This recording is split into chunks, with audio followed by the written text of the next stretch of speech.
تو جی قائد اعظم محمد علی جناح صاحب کا جو ویو تھا اس کے بارے میں وہ یہ تھا کہ جناح مس ٹرسٹڈ کانگریس.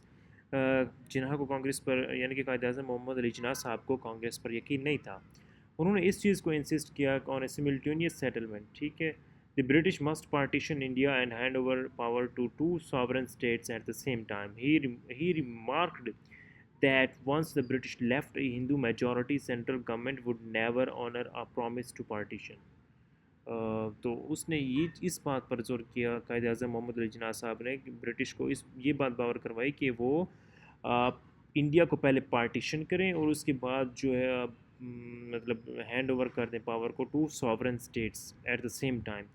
ہی ریمارکڈ اس نے یہ قائد اعظم محمد علی جناح صاحب نے یہ بات پاور کروائی کہ جیسے ہی برٹش لیفٹ کرے گا تو اس کے بعد جو ہندو میجورٹی سینٹرل گورنمنٹ اگر بن جائے تو جیسا کہ کانگریس چاہ رہی تھی اگر ان کے مطابق وہ گورنمنٹ بن جائے تو وہ کبھی جو ہے نا پارٹیشن کو مطلب فیور نہیں کریں گے. تو موتھ ایٹن ٹیریٹری. ٹھیک ہے. Gandhi's interpretation of the C R formula sought to carve up Punjab and Bengal down to the district level before any separation, which Jinnah rejected as an attempt to give Muslims a maimed, mutilated and moth-eaten Pakistan. تو moth eaten territory اس میں یہ گاندھیز نے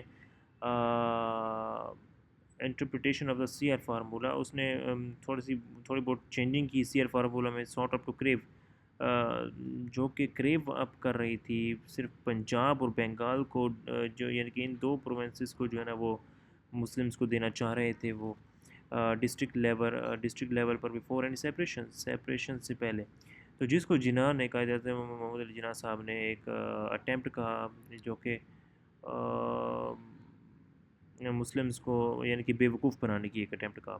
strategic takeaway of the Muslim League. Despite the failure to reach an agreement the talks were a major diplomatic win for جناح.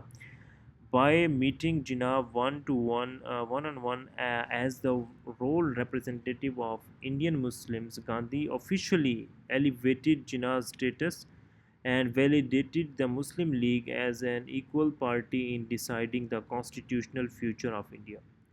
تو باوجود failure کے کسی بھی ایگریمنٹ پر ریچ کرنے کے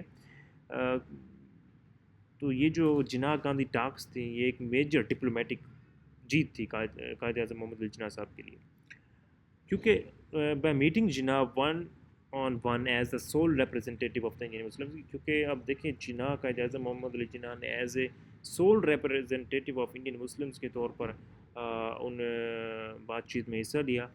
تو گاندھی آفیشلی اس بات کو یعنی کہ مان رہا تھا تسلیم کر رہا تھا کہ جناح قائد اعظم محمد علی جناح وہ مسلمس کو ریپرزینٹ کرتے ہیں اور مسلم لیگ جو ہے نا وہ ایک ایسی پارٹی ہے جو کہ ایکول ریپرزنٹیشن رکھتی ہے اس بات کو ڈیسائیڈ کرنے کے لیے کہ انڈیا کو جو فیوچر ہے وہ کیا ہوگا. So I hope so you have learned a lot from today's lecture. So thank you so much for your time and اللہ حافظ.